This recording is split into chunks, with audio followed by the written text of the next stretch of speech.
ఒకే ఉత్తర్వు 16 ప్రాజెక్టులు. ఇక డిపిఆర్ల తయారీకి రాష్ట్ర ప్రభుత్వం ఆదేశాలు. వినియోగంలో ఉన్న కృష్ణా బేసిన్ ప్రాజెక్టుల సామర్థ్యం పెంపు. ఇప్పటిదాకా ముందడుగు పడనివి తెరపైకి వస్తున్నాయంట. కృష్ణా బేసిన్లో అదనపు నీటి వినియోగానికి, కొత్త రిజర్వాయర్ల నిర్మాణానికి సమగ్ర ప్రాజెక్టు నివేదికలు తయారు చేయాలని రాష్ట్ర ప్రభుత్వం ఆదేశాలు జారీ చేసింది. వినియోగంలో ఉన్న ప్రాజెక్టుల సామర్థ్యం పెంపు. గతంలో సర్వేల కోసం ఉత్తర్వులు జారీ చేసిన తర్వాత ముందుకు పడని ప్రాజెక్టులకు తెరపైకి తెచ్చింది.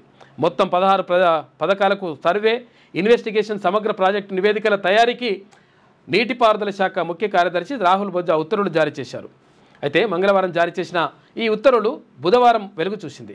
ఇన్ని పథకాలు ఒకేసారి, అది ఒకే ఉత్తర్వుల్లో డిపిఆర్ల తయారీకి ఆదేశాలు జారీ చేయడం ప్రాధాన్యం సంతరించుకుంది.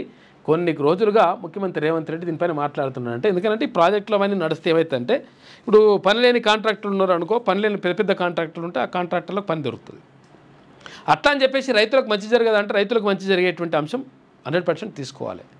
కాకపోతే ఏంటంటే, ఎవరైతే ఇప్పుడు విద్య లేక, వైద్యం లేక వాళ్ళు చచ్చిపోతూ ఉంటే ప్రజలను పట్టించుకోకుండా ఇప్పుడు ఫీజు రియంబర్స్మెంట్ ఏమో 1400 కోట్లే ఉంది. ఈ 1400 కోట్లు ఫీజు రియంబర్స్మెంట్ ఇచ్చేస్తే అది ఒక 8000 కోట్ల రూపాయల ఫీజు రియంబర్స్మెంట్ ఉంది.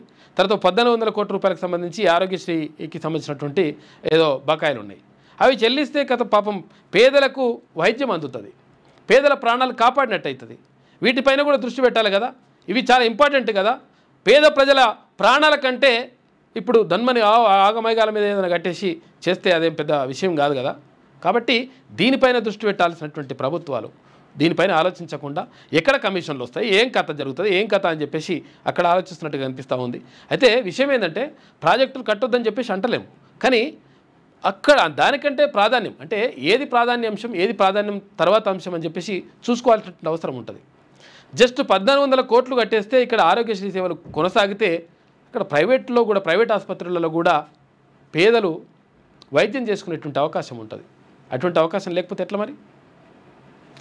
ఇక్కడ విద్యకు సంబంధించి కూడా ఫీజు రియంబర్స్మెంట్ రాక చాలామంది పేద విద్యార్థులు కనీసం వాళ్ళ సర్టిఫికేట్లు తీసుకోలేక, సర్టిఫికేట్ తీసుకుందామంటే వాడు ఇయ్యడు, ఎవడు మేనేజ్మెంట్ వాడు ఇయ్యడు.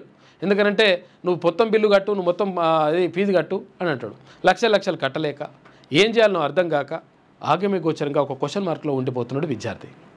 ఇక్కడ విద్య కానీ, అక్కడ వైద్యం కానీ దీనిపైన ప్రత్యేక దృష్టి పెట్టాల్సినటువంటి ప్రభుత్వాలు దీనిపైన పెడతలేవు. ఎందుకంటే దీంట్లో కమిషన్ రావు కదా, అట్టుంటుంది లెక్క.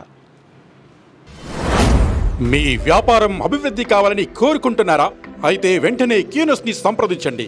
Schools, colleges, banks, shops, office promotions, land promotions, political promotions, restaurant promotions, hospital promotions, పుట్టినరోజు వేడుకలు, శుభకార్యాలు, వ్యాపారాలు ఏవైనా, సందర్భం ఏదైనా ఇప్పుడే క్యూనస్ ద్వారా తెలియజేయండి. మీ వ్యాపారాన్ని అభివృద్ధి చేసుకోండి.